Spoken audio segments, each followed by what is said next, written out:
Hi learners, welcome to CS with Manju YouTube channel. இன்னைக்கு west Bengal set 2025 கொஷின்ஸை பார்த்துட்டு இருக்கோம்.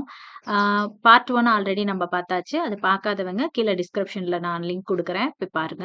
இது பார்ட் 2 வீடியோ. இதில் சம் பிவைக்யூவை வந்து நம்ம டீட்டெயிலாக என்ன இருக்குங்கிறத டீட்டெயில் கொஷினாக நம்ம பார்க்கலாம்.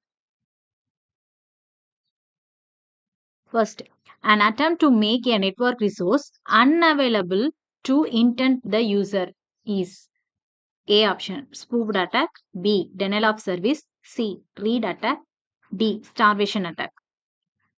நெட்வொர்க் ரிசோர்ஸ்ல அன்அவைலபிள், அந்த அன்அவைலபிள்ங்கிற கீவேர்டை பார்த்தாவே நம்ம கண்டுபிடிச்சிடலாம். Denial of service. யா, இப்போ ஒவ்வொன்றும் என்னென்னு நம்ம பார்க்கலாம். ஸ்பூப் அட்டாக் அப்படின்னா என்னன்னா, involve impersonating another system or user. அதாவது இன்னொருத்தர மாதிரி நம்ம இது பண்றது. இப்போ ஒரு சென்டர் டு ரிசீவர் நம்ம சென்ட் பண்றோம் அப்படின்னா, அது ஆக்சுவலி வந்து அந்த சென்டரோட அட்ரஸ் மாதிரி நம்ம ஸ்பூப்டு ஃப்ராட் பண்ணி ஐடென்டிட்டியை நம்ம கிரியேட் பண்ணிட்டு நம்ம ரிசீவருக்கு நம்ம அந்த சென்டர் ஏ சென்டர் அனுப்புற மாதிரி நம்ம அனுப்புறது தான் வந்து spoofed attack. So unauthorised access or மிஸ்லீட்காக யூஸ் பண்றது ஸ்பூப். டெனியல் ஆஃப் சர்வீஸ் அப்படிங்கிறது என்னன்னா, இப்போ ஒரு நெட்வொர்க் இருக்கு அப்படின்னா, அந்த நெட்வொர்க்கு அந்த வெப்சைட் நம்ம அக்சஸ் பண்ணோம் அப்படின்னா, அந்த வெப்சைட் ஆல்ரெடி பிஸியா இருக்க மாதிரி, ஒரு டிராஃபிக்கா இருக்க மாதிரி நம்ம கிரியேட் பண்றது. அதாவது அங்க ஆக்சுவலி ஒரு இதுவும் கிடையாது. பட் அந்த மாதிரி நம்ம கிரியேட் பண்றதுனால, ஓகே இந்த வெப்சைட் வந்து அன்அவைலபிளா இருக்கு அப்படின்னு நம்ம சொல்லி இது பண்றதுக்காக யூஸ் பண்றது டெனியல் ஆஃப் சர்வீஸ். ரீட் அட்டாக்ங்கிறது வந்து ஸ்டாண்டர்ட் அட்டாக் இல்ல. இது ஒரு சைபர் செக்யூரிட்டி, இது வந்து சும்மா ஒரு ஆப்ஷனுக்காக கொடுத்துருந்தது, இது கிடையாது. ஸ்டார்வேஷன் அட்டாக் அப்படிங்கிறது பாத்தீங்க அப்படின்னா, refers to process or uses resources. It more common operating systems scheduling attacks, not typically of discrete network level attacks. இது வந்து ஒரு நெட்வொர்க் லெவல் அட்டாக்ஸ் கிடையாது. நம்ம ஷெட்யூல்ல பார்ப்போம் இல்லையா, ஸ்டார்வேஷன் அந்த மாதிரி ஷெட்யூலிங்ல நம்ம யூஸ் பண்ணுவோம். நம்ம ஓஎஸ் படிக்கிறப்போ அதை பத்தி பார்ப்போம். அதுல வரதா ஸ்டார்வேஷன். ஓகேங்களா? Next, in virtualisation what are the host and guest operating system. ஒரு வெர்ச்சுவலைசேஷன் சிஸ்டத்துல ஹோஸ்ட்னா எது, கெஸ்ட் ஆப்ரேட்டிங் சிஸ்டம்னா எதுன்னு கேக்குறாங்க. அதுக்கான option answer the OS. OS physical மிஷின்ல ரன் பண்ற OS வந்து நம்ம ஹோஸ்ட்னு சொல்லுவோம். அதே அந்த OSல விர்ச்சுவல் மிஷினா இன்ஸ்டால் ஆயிருக்கிறது. ஃபார் எக்ஸாம்பிள் இப்ப பார்த்தோம் அப்படின்னா, நம்ம இப்ப போட்டிருக்கிறது விண்டோஸ் 11 ஒரு OS போட்டிருக்கோம் நம்ம சிஸ்டத்துல அப்படிங்கிறது வந்து அது ஹோஸ்ட். அந்த விண்டோஸ் 11ல இருந்து நம்ம another operating system virtual machine மூலியமா நம்ம அக்சஸ் பண்ண முடியும். இன்னொரு OS, அதாவது இன்னொரு சிஸ்டத்தையே நம்ம அக்சஸ் பண்ண முடியும். இன்னொரு எப்படி ஒரு வெர்ச்சுவலா நமக்கு இமேஜினரியா நம்ம யூஸ் பண்றதுக்காக இது பண்றது வந்து கெஸ்ட் ஆப்ரேட்டிங் சிஸ்டம் சொல்லுவோம். ஸோ நம்ம பிசிக்கல் மிஷின்ல இன்ஸ்டால் பண்ணியிருக்கிறது வந்து ஹோஸ்ட். அதுவே நம்ம அந்த பிசிக்கல் மிஷின்ல இருந்து இன்னொரு ஓஎஸ் நம்ம அக்சஸ் பண்றோம் இல்லையா, த்ரூ த வெர்ச்சுவல் மிஷின் மூலியமா இல்ல வெர்ச்சுவல் ரியாலிட்டி மூலியமா, அது வந்து கெஸ்ட் ஓஎஸ். அதான் இங்க சொல்லிருக்காங்க. ஹோஸ்ட் ஓஎஸ் அப்படிங்கிறது என்னன்னா, the operating system running directly on the physical machine. ஓகேங்களா, இதான் ரொம்ப முக்கியம். Directly on the physical machine. Sir real hardware. ஓகேங்களா, guest OS is installed inside the virtual machine. First செஸ் பாத்தீங்க அப்படின்னா, வெர்ச்சுவல் மிஷின் மானிட்டர் சொல்லுவாங்க. அந்த ஹைப்பர்வைசர் அதான் சொல்றாங்க இல்லையா, ஒரு சிஸ்டத்துல இருக்கிறப்போ இந்த சிஸ்டத்துல இருந்து இன்னொரு ஆப்ரேட்டிங் சிஸ்டத்தை நம்ம அக்சஸ் பண்ண முடியும், இன்னொரு ஓஎஸ் நம்ம அக்சஸ் பண்ண முடியும் ஒரு சம் சாஃப்ட்வேர் இன்ஸ்டாலேஷன்ஸ் மூலியமா. அதுதான் வந்து வெர்ச்சுவல் மிஷின் மானிட்டர்னு சொல்லுவோம். அது மூலியமா நம்ம பல ஓஎஸ்களை வந்து நம்மளால அக்சஸ் பண்ண முடியும். ஃபார் எக்ஸாம்பிள் பாத்தீங்க அப்படின்னா, லேப்டாப் அப்படிங்கிறப்போ நம்ம லேப்டாப்ல ஆப்ரேட்டிங் சிஸ்டம் விண்டோஸ் 11 போட்டிருக்கோம் அப்படின்னா அது ஹோஸ்ட் ஓஎஸ். அதுவே அதுல வெர்ச்சுவல் பாக்ஸை இன்ஸ்டால் பண்ணி இந்த மாதிரி ஓஎஸ் நியூ ஓஎஸ் வந்து நம்ம இன்ஸ்டால் பண்ணி ஒர்க் பண்றது வந்து என்னன்னா கெஸ்ட் ஓஎஸ்ன்னு சொல்லுவாங்க. ஓகேவா, ஆக்சுவலி வெர்ச்சுவல் மிஷின் மானிட்டர்னா என்னன்னு சொல்லியிருக்கேன், இட்ஸ் சாஃப்ட்வேர். ஓகேங்களா, இது எதுக்கு அப்படின்னா allow multiple operating systems to run on single physical machine. ஓகேங்களா, மல்டிபிள் ஆப்ரேட்டிங் சிஸ்டத்தை ஒரு சிங்கிள் பிசிக்கல் மிஷின்ல நம்ம ரன் பண்ண யூஸ் பண்றது தான் வந்து இந்த ஹைப்பர்வைசர், அதாவது விர்ச்சுவல் மிஷின் மானிட்டர். ஓகேங்களா, next, in a system there are n active process. ஓகேங்களா, எத்தனை ஆக்டிவ் ப்ராசஸ் இருக்கு, n ஆக்டிவ் ப்ராசஸ் இருக்கு. And each process have m pages. அப்போ nல வந்து ஒவ்வொரு பேஜஸ்க்கும் m பேஜஸ் இருக்கு. கரெக்ட்டுங்களா, then number of page table in convenience கேஸ்ல சிஸ்டம், அதாவது பேஜ் டேபிள் எத்தனைன்னு நமக்கு கேக்குறாங்க. பேஜ் டேபிள் அதாவது ஒரு ப்ராசஸ்ல எத்தனை பேஜ் வேணாலும் இருக்கலாம். ஓகேங்களா, நல்லா புரிஞ்சுக்கோங்க. ஒரு ப்ராசஸ்க்கு எத்தனை பேஜஸ் வேணாலும் நம்ம யூஸ் பண்ணலாம். இப்ப இந்த ப்ராசஸ்க்கு 4 பேஜ். ஏங்கிற ப்ராசஸ்க்கு. அதே மாரி பிங்கிற ப்ராசஸ்க்கு ஒரு 5 பேஜ் தேவைப்படுது அப்டின்னா, இது பேஜஸ். ஓகேங்களா? ஆனா இந்த ப்ராசஸ் ரன் பண்றதுக்கு ஒரு பேஜ் டேபிள். கரெக்ட்டா? ஏன்னா இந்த பேஜ் டேபிள்ல இந்த ப்ராசஸ்க்கான எல்லா பேஜஸும் வந்து லோட் ஆயிருக்கும். அதே மாரி பி ப்ராசஸ்க்கு ரன் பண்ண ஒரு பேஜ் டேபிள் இருக்கும். ஸோ இந்த ப்ராசஸ் தேவையான இந்த 5 பேஜஸும் வந்து அந்த பேஜ் டேபிள்ல இருக்கும். ஸோ நம்ம கேட்கறது என்னன்னா, நம்பர் ஆஃப் பேஜ் டேபிள் தான் கேட்டிருக்காங்க. அப்போ எத்தன ஆக்டிவ் ப்ராசஸ்? இங்க 2 ஆக்டிவ் ப்ராசஸ்னா அப்ப எத்தன பேஜ் டேபிள் இருக்கும்? 2 page table. So n active ப்ராசஸ்க்கு என்ன இருக்கணும்னா, நமக்கு n பேஜ் டேபிள் தான் இருக்கும். நம்பர் ஆஃப் பேஜஸ் எத்தன வேணாலும் இருக்கலாம். பட் பேஜ் டேபிள்ங்கிறது ஒரு ப்ராசஸ்க்கு ஒரு பேஜ் டேபிள் தான் இருக்கும். So answer is n. அதுக்கு டீடைலான எக்ஸ்பிளனேஷன் கொடுத்திருக்கேன் பாருங்க. Each process in a system has its own page table to map virtual pages on physical memory. The n-activity process will be a n page tables. The number of pages per process m affect the size of the each page table. Correct. ஏன்னா 4ல இப்ப example பார்த்தோம் இல்லையா? ஏக்கு 4னா 4 pages மட்டும் தான் அந்த page table இருக்கும். ஆனா பிக்கு எடுத்துக்கிட்டீங்கன்னா 5 பேஜஸ். ஸோ அந்த சைஸ் வந்து டிஃபரெண்ட் ஆகும் பேஜ் டேபிள். ஆனா ஒரு ப்ராசஸ்க்கு ஒரு பேஜ் டேபிள் தான். ஸோ அந்த மாதிரி கவுண்டபிள் பார்த்தீங்கன்னா அப்படின்னா நம்ம n ப்ராசஸ்க்கு n பேஜ் டேபிள். ஓகேங்களா? அந்த சைஸ் ஆஃப் த பேஜை வந்து நம்ம கவுண்ட் பண்ண மாட்டோம். ஓகேங்களா? நெக்ஸ்ட் நெக்ஸ்ட் என்ன சொல்லிருக்காங்க? இட் இஸ் அஸ்யூம் தட் ஒரு ரெக்வெஸ்ட் கொடுத்திருக்காங்க டிஸ்க் ஷெட்யூலிங்க 0 to 199 வரைக்கும். அதுல நமக்கு சம் இது கொடுத்திருக்காங்க டிஸ்க். ஹெட் பாயிண்டர்ஸ் வந்து எங்க ஸ்டார்ட் ஆகுது? ஸ்டார்டிங் பாயிண்ட் 53ல. The total head movement of cylinder is அப்ப எவ்வளோன்னு கேக்குறாங்க. இந்த எலிவேட்டர் அல்காரிதம் அப்படின்னாவே நம்ம ஃபர்ஸ்ட் யூஸ் பண்றது ஸ்கேன் தான் யூஸ் பண்ணுவோம். பட் நம்ம என்ன யூஸ் பண்ணலாம் அப்படின்னா ஸ்கேன் அல்லது லுக்.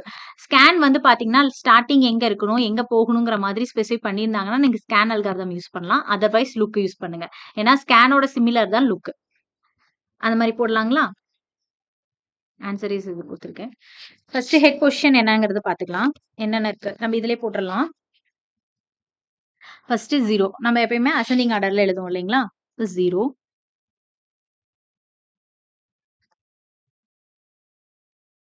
ஒன் செகண்ட் 0 அடுத்தது என்ன இருக்கு? 14 14 அடுத்தது அதோட லோயர் 53 தான் நமக்கு ஸ்டார்டிங் இல்லையா? ஸோ 53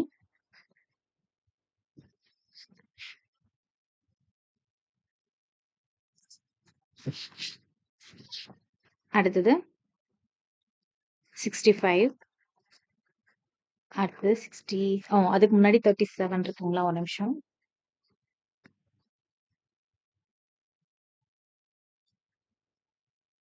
ஃபர்ஸ்ட் 0 ஸ்டார்டிங், அடுத்தது 14 அடுத்தது 37 அடுத்தது 53 ஸ்டார்டிங் அட்ரஸ்னால, and then 65 அடுத்தது 67 அடுத்தது 98 and then 122 and 124 183 and 199. ஓகேங்களா? பட் நம்ம இங்க யூஸ் பண்றது வந்து லுக் யூஸ் பண்றோம். ஓகேங்களா? ஸ்கேன் வந்து எந்த ஹெட் மூவ்மெண்ட் நம்ம சொல்லியிருக்கணும். ஆனா இங்க அது கொடுக்காதனால எலிவேட்டர் அல்காரிதமும் ஸ்கேன் ஆர் லுக் ரெண்டு ஒண்ணுதான். ஸோ அப்போ இங்க 53ல இருந்து ஸ்டார்ட் பண்றோம். ஸோ 53ல இருந்து லுக் எப்படி ஆகும்? எந்த ட்ராக் கம்மியா இருக்கோ அந்த ட்ராக் தான் ஸ்டார்ட் ஆகும். ஃபர்ஸ்ட் என்னது? அப்போ 53 minus 37 next plus 37 minus 14 next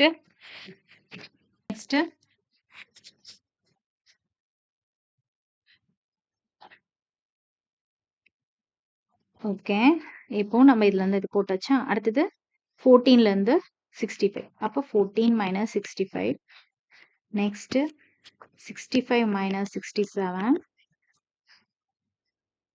அடுத்தது plus 67 minus 98 then plus 98 minus 122 and then 122 minus 124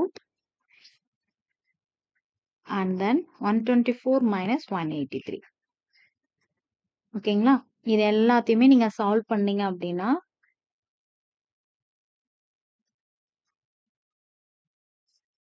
நான் இதனோட சிம்பிளேஷன் இங்க போடுறேன். ஏன்னா இதுக்கு 99க்கு நம்ம போக மாட்டோம். பிகாஸ் இது லுக். ஓகேங்களா? லுக் எப்பயுமே அந்த ஸ்டார்டிங்கும் எண்டிங்கும் விட்டுரும்.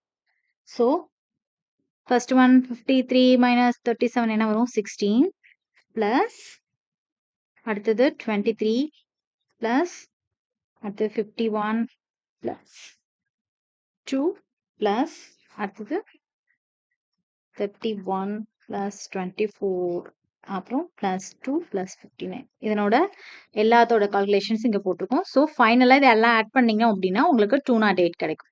So answer is 298. ஓகேங்களா? இந்த சம் புரிஞ்சிச்சா?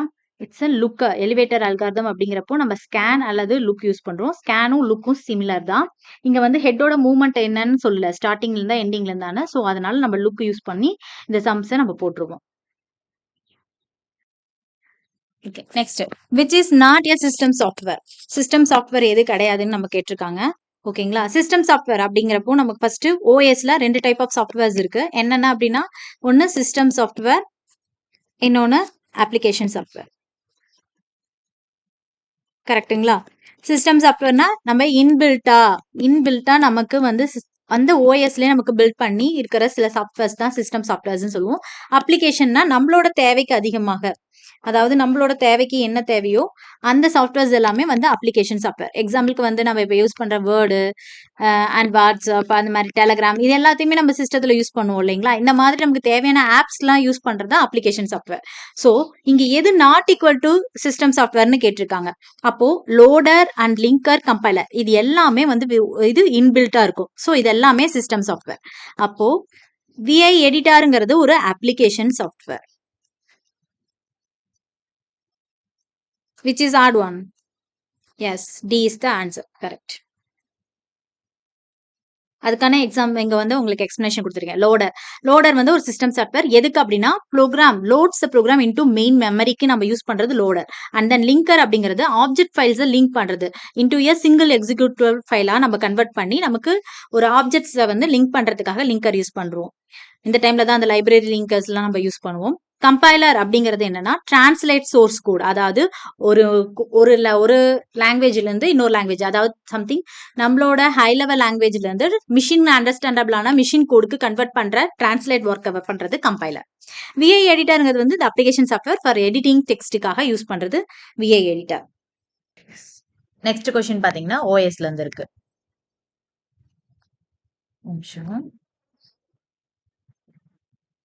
ஓஎஸ் கொஸ்டின் இதுல ப்ராசஸஸ் கொடுத்துருக்காங்க. P0, P1, இங்க வந்து நம்ம P3 கொடுத்துருக்காங்க, P4 அரைவல் டைம் கொடுத்துருக்காங்க, பர்ஸ்ட் டைம் கொடுத்துருக்காங்க. ஓகேங்களா? இதுல ஆவரேஜ் வெயிட்டிங் டைம் எவ்வளோன்னு கேட்டிருக்காங்க. அது என்ன மெத்தட்ல கண்டுபிடிக்க சொல்லுங்கன்னா SJF மெத்தட்ல. வாங்க போய் போடலாம். ஓகே, ப்ராசஸ் கொடுத்துருக்காங்க, அரைவல் டைம் கொடுத்துருக்காங்க, பர்ஸ்ட் டைம் கொடுத்துருக்காங்க. அதுக்கப்புறம் நம்ம என்ன கண்டுபிடிக்கணும்? கம்ப்ளீட் டைம் கண்டுபிடிக்கணும். அடுத்தது வந்து என்ன கண்டுபிடிக்கணும்? TAT கண்டுபிடிக்கணும். அண்ட் தென் வெயிட்டிங் டைம் லாஸ்டா கண்டுபிடிக்கணும். ஓகேங்களா? ஃபர்ஸ்ட் என்ன பண்ணணும்னா நம்ம கேன் சார்ட் போட்டுக்கணும்.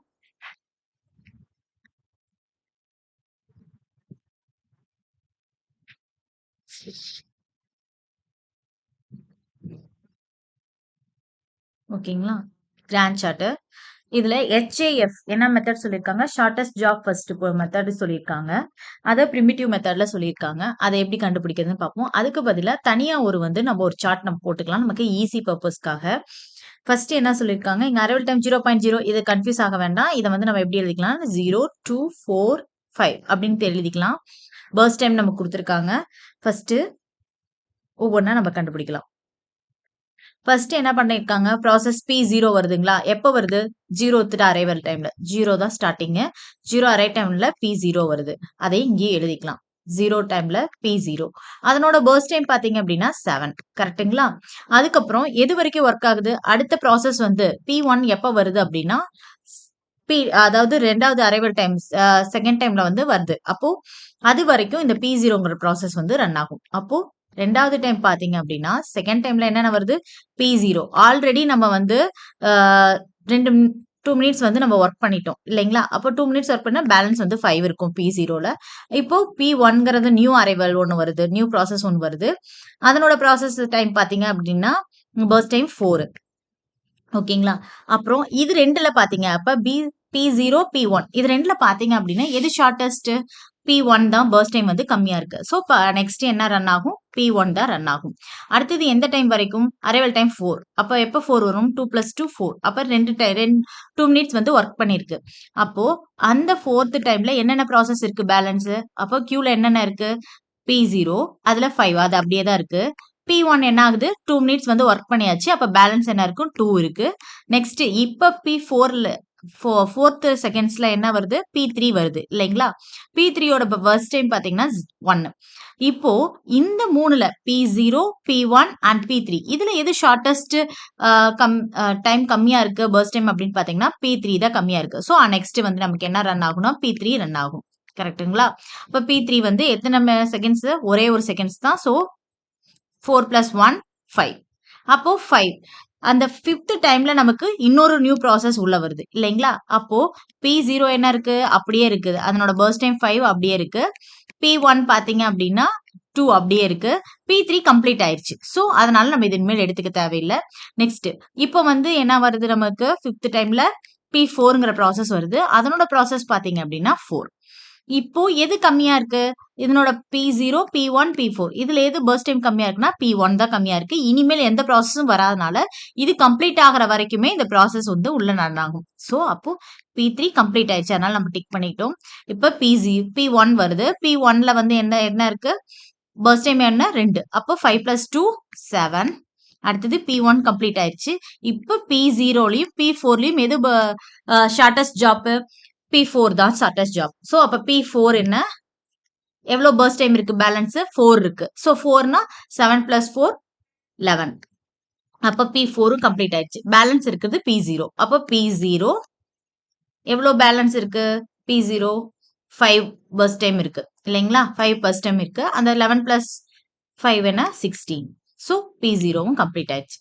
ஸோ இங்கே கம்ப்ளீட் டைம் நம்ம எழுதுவோம். P0க்கு என்ன கம்ப்ளீட் டைம்? 16. அடுத்தது P1. P1ஓட கம்ப்ளீட் டைம் 7. கரெக்டா பார்த்து எழுதணும். இதுல மாறி மாறி இருக்கும். மாத்தி எழுதுனா ஆன்சர் தப்பா வரும். Next P3. P3யோட கம்ப்ளீட் டைம் பாத்தீங்கன்னா 5. அண்ட் தென் P4ஓட கம்ப்ளீட் டைம் பாத்தீங்கன்னா 11. கம்ப்ளீட் டைம்னா இந்த சைடு தான் பார்க்கணும். இதனோட ரைட் என்ன கார்னர் இருக்கோ அதுதான் வந்து கம்ப்ளீட் டைம் எழுதணும். அது உங்களுக்கு தெரியும். அடுத்தது TAT எப்படி கண்டுபிடிக்கிறது அப்படின்னா complete time minus 1 second. TATக்கு formula என்ன? Complete time minus arrival time. Turn over டைமோட formula. அதே வெயிட்டிங் டைமுக்கு பாத்தீங்க அப்படின்னா turn over time minus burst time. ஓகேங்களா? இந்த ஃபார்முலா மறக்க கூடாது. இதுதான் மெயின் ஃபார்முலா. ஓகேங்களா? அப்போ TATக்கோட ஆன்சர் என்ன? Complete time minus arrival time. அப்போ 16 மைனஸ் அப்படியே வரும். 16 அப்படியே வருது. அண்ட் தென் இங்க 7 இங்க 2 அப்போ 5 வருது. இப்போ 5 minus 4 1. 11 minus 5 6. ஓகேங்களா? டர்ன் ஓவர் டைம் கண்டுபிடிச்சாச்சு. நெக்ஸ்ட் நம்ம என்ன கண்டுபிடிக்கணும்? வெயிட்டிங் டைம் கண்டுபிடிக்கணும் இல்லைங்களா?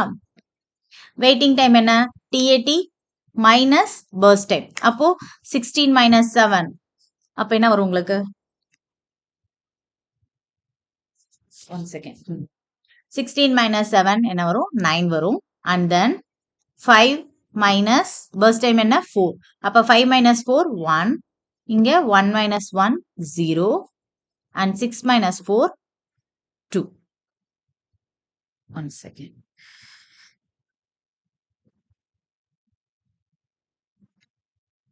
அப்போ டோட்டல் வெயிட்டிங் டைம் எவ்வளோ? 9 plus 1 10 10 11 12. அப்போ 12. கரெக்ட்டுங்களா? ஸோ டோட்டல் வெயிட்டிங் டைம் கண்டுபிடிச்சாச்சு.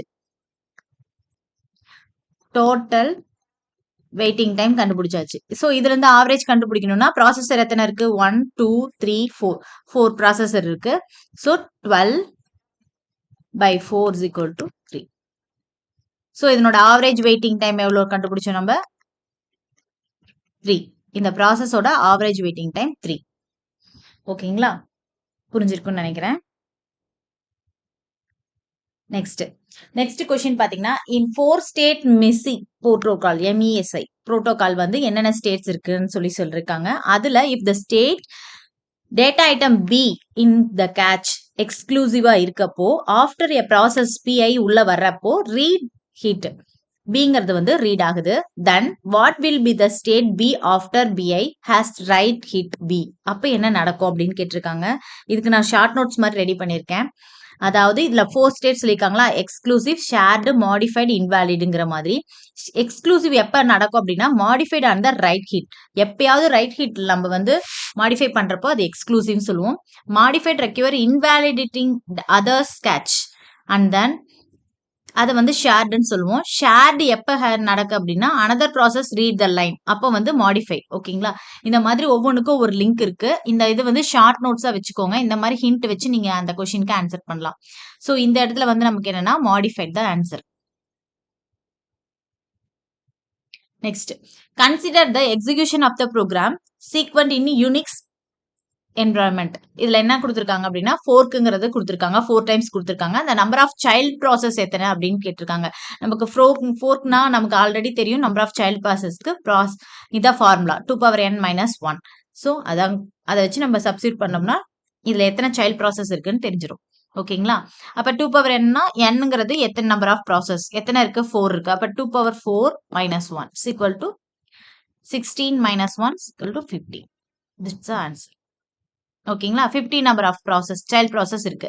இதே மெயின் ப்ராசஸ் மட்டும் கேட்டாங்கன்னா வெறும் 16 தான் வந்திருக்கணும். சைல்ட் ப்ராசஸ்ன்னு கேட்கறதுனால தான் 15 வரும். Okay, next, pipeline computers perform computations. So computation perform பண்றப்ப அது என்ன பண்ணுது அப்படின்னு கேட்டிருக்காங்க. இதுக்கு வந்து டெம்பரல் பேரலைசம், அதுக்கான நோட்ஸ் கொடுத்துருக்கேன் பாருங்க. பைப்லைன் அப்படிங்கிறது என்னன்னா overlap the execution of multiple instruction dividing CPU stages. அதாவது ஒரு ப்ராசஸ் 2 ப்ராசஸ் இருக்குன்னா இந்த ப்ராசஸ் ஸ்டார்ட் பண்ணி ஒரு 5 செகண்ட்ஸ் கழிச்சு அடுத்த ப்ராசஸ் ஸ்டார்ட் பண்ணும். அதாவது 1 by 1 அப்படியே ஸ்டார்ட் பண்ணி போறதா பைப்லைன் கான்செப்ட். இந்த பைப்லைன்ல அந்த என்னென்ன ஸ்டேஜ்னா ஃபெச், டிகோட், எக்ஸிக்யூட், இது எல்லா ஸ்டேஜும் ஓவர்லாப் பண்ணி நம்ம எக்ஸிகியூஷன் பண்றதா பைப்லைன். ஒவ்வொரு ஸ்டேஜும் each stage works on different instruction at the same time. ஒவ்வொரு இன்ஸ்ட்ரக்ஷனும் ஒவ்வொரு வேலையை செஞ்சு டிஃப்ரெண்ட் ஒர்க் தான் செய்யுது. This is not spatial parallelism. ஏன் ஸ்பேஷியல் இல்லை அப்படின்னு நம்ம சொல்றோம் அப்படின்னா multiple process core working the side by side இருந்தால் மட்டும்தான் அது ஸ்பேஷியல் வரும். இது சைட் பை சைடு கிடையாது. டிஃப்ரெண்ட் ப்ராசஸ், அதாவது டிஃப்ரெண்ட் ஒர்க்கை சேம் டைம்ல பண்றதுனால இது வந்து ஸ்பேஷியல் கிடையாது. It is not sequential behaviour. Normal execution மட்டும்தான் வித்தவுட் ஓவர்லாப் இருந்தாதான் அது சீக்வென்ஷியலா இருக்கும். ஒன் முடிச்சு, அதாவது ஒரு ப்ராசஸ் கம்ப்ளீட் ஆனதுக்கு அப்புறம் அனதர் ப்ராசஸ் ரன் பண்றதா நம்ம சீக்வென்ஷன் சொல்லுவோம். ஸோ பைப்லைன்ங்கிறப்போ அது கண்டிப்பா கிடையாது. ஏன்னா ஒரு ப்ராசஸ் ஸ்டார்ட் ஆகி ஒர்க் பண்ணி ஒரு 5 செகண்ட்ஸ் கழிச்சோ இல்ல 10 செகண்ட்ஸ் அந்த லிமிட்டட் பொறுத்து அடுத்த ப்ராசஸ் ரன் ஆகும் சைட் பை சைடு. ஆனா அது டிஃப்ரெண்ட் ஒர்க் பண்ணும். அதுதான் பைப்லைனோட கான்செப்ட். ஸோ அதனால இது நாட் சீக்வென்ஷியல், நாட் மாடுலாரிட்டி. இதுல வந்து என்னன்னா இதை வந்து கண்டிப்பா டெம்பரல் அப்படின்னு சொல்றாங்க. ஏன் அப்படின்னா different instructions are executed parallel. ஒவ்வொரு இன்ஸ்ட்ரக்ஷன்ஸும், அதாவது டிஃப்ரெண்டான இன்ஸ்ட்ரக்ஷன் பேரலா நம்ம எக்ஸிக்யூட் பண்றதுனால இது டெம்பரல். ஹிண்ட் பாயிண்ட் கொடுத்துருங்க பாருங்க. டைம் ஓவர்லாப் அப்படின்னா அது டெம்பரவர்ல வரும். அதாவது மல்டி கோர் ப்ராசஸ் அப்படின்னா ஸ்பேஸ் ஓவர்லாப்ல வரும். அப்படி வந்துச்சுன்னா அது ஸ்பேஷியல்ல வரும். ஓகேங்களா, அடுத்த question, in which micro programmed control unit of CPU decoder is not require. நாட்னு கொடுத்துருக்காங்க. கொஸ்டின் நல்லா படிச்சுக்கணும். CPU டீகோடர் பண்றப்ப எது தேவையில்லைன்னு கேட்டிருக்காங்க. Horizontal format. ஏன் அப்படின்னா வெர்டிக்கல் அப்படின்னு பாக்குறீங்க அப்படின்னா என்னன்னா காம்பாக்ட் டீகோடர், டீகோடர் டிரான்ஸ்லேட் பண்றது வெர்டிக்கல் மைக்ரோ ப்ரோக்ராமிங்கோட ஒர்க். அதே டயகனல் பாத்தீங்க அப்படின்னா இது வெர்டிக்கல் மாதிரி தான், பட் எல்லாமே வந்து எல்லா டீகோடுமே இதுக்கு தேவைப்படும். Decode and similar to vertical. Horizontal அப்படின்னு பாத்தீங்கன்னா each bit directly represent control signals. No decoding. இதான் keyword. No decoding is needed. ஹரிசாண்டல்ல டீகோட் கிடையாது.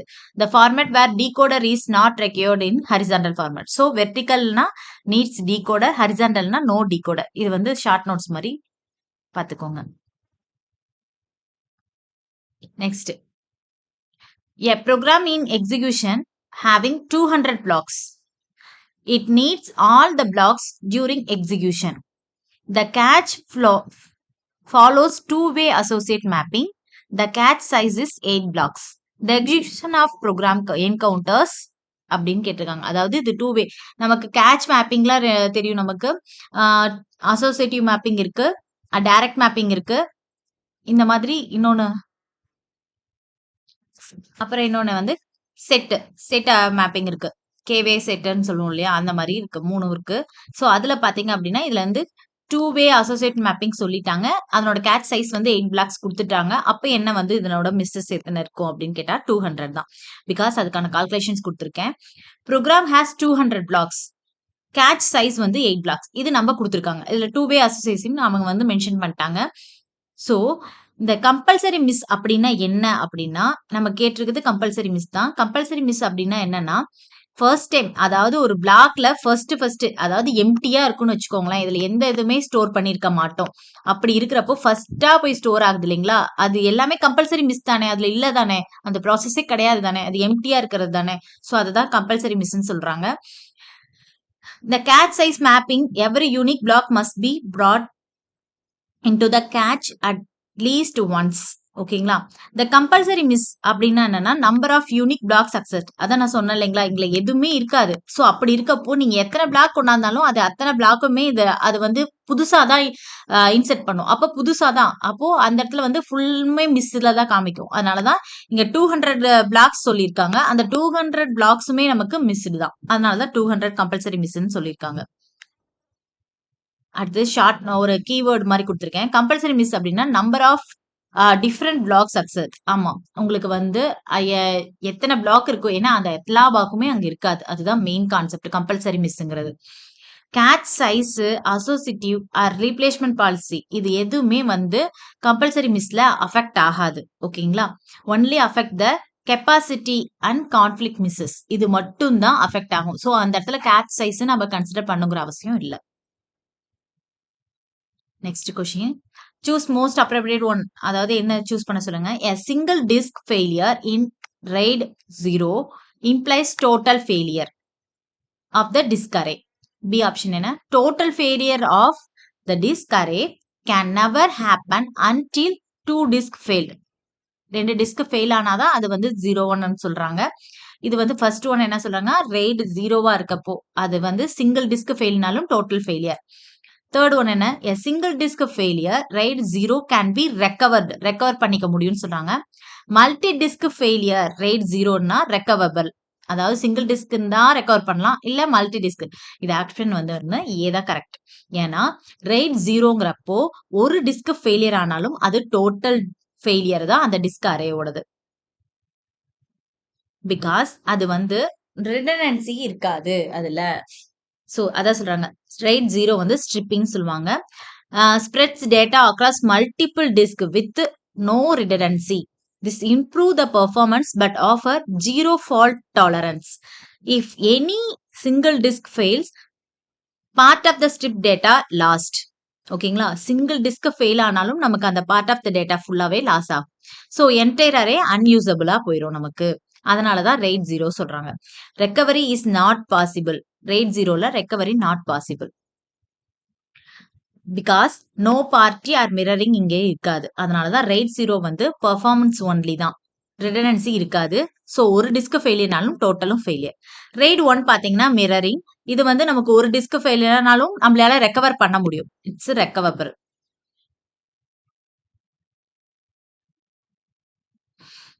அதே RAID 5 பாத்தீங்கன்னா பார்ட்டி பிட்ஸ் இருக்கு. ஸோ அதனாலும் இதுவும் ரெக்கவரபிள். ஓகேங்களா? அண்ட் தென் இது வந்து டபுள் பார்ட்டி பிட் RAID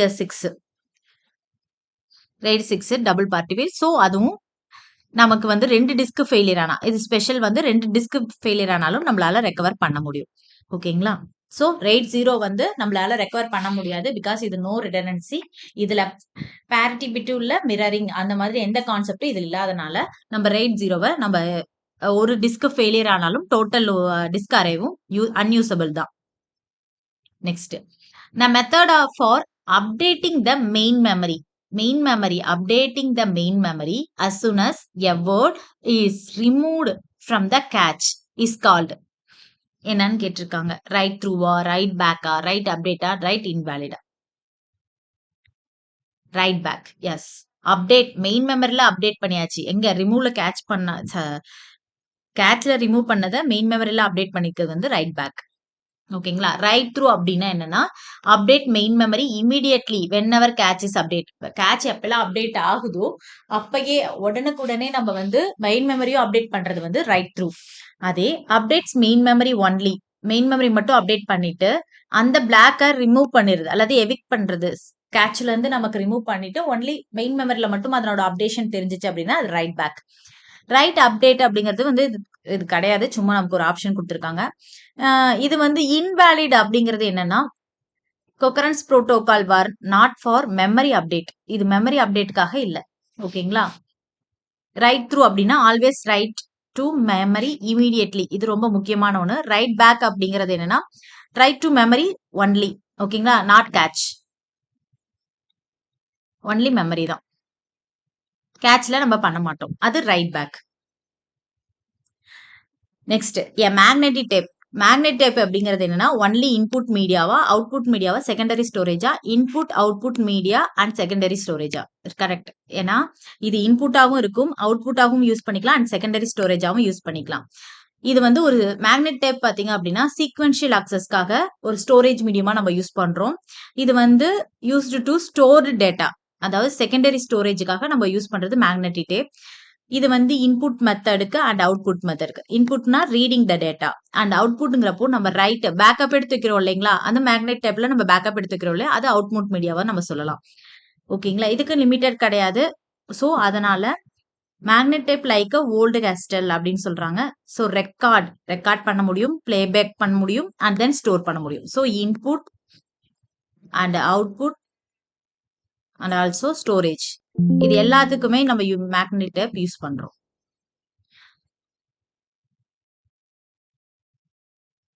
ஓகேங்களா? Next which of the following memories has shortest access time அப்படின்னு கேட்டிருக்காங்க. கொடுத்துருக்கிறது ஷார்டஸ்ட் அக்சஸ் டைம் எதுக்குன்னு கேக்குறாங்க. மேக்னெட்டிக் பபிள், இது பபிள்னா ஒன்றும் இல்லை செகண்டரி ஸ்டோரேஜ்னு சொல்லலாம். Magnetic core, internal processor register, இது ரிஜிஸ்டரை தான் அவ்வளோ இதாக சொல்லியிருக்காங்க, internal processor register. Next catch. So இதில் வந்து ஷார்டஸ்ட் அக்சஸ் டைம் ரொம்ப குறைவா நம்ம சிபியூ பக்கத்தில் இருக்கிறதுன்னு பார்த்தீங்கன்னா ரிஜிஸ்டர் தான். ஸோ ரிஜிஸ்டர் தான். ரிஜிஸ்டருக்கு அப்புறம் தான் நமக்கு கேட்ச் வரும். கேட்ச்க்கு அப்புறம் மெயின் மெமரி வரும்.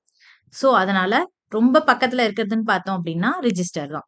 எஸ், குயிக்லி ஹை, அதாவது ரிஜிஸ்டர் அதுக்கான இது கொடுத்துருக்கேன் பாருங்க. ரிஜிஸ்டர், அதுக்கப்புறம் தான் கேட்ச், அதுக்கப்புறம் தான் மெயின் மெமரி, மெயின் மெமரிக்கு அப்புறம் தான் செகண்டரி மெமரி. செகண்டரி மெமரியில தான் நான் சொன்னேன் இல்லையா, magnetic or optical storage, tape, bubble core, இது எல்லாமே வந்து செகண்டரி மெமரி வருது. ஓகேங்களா?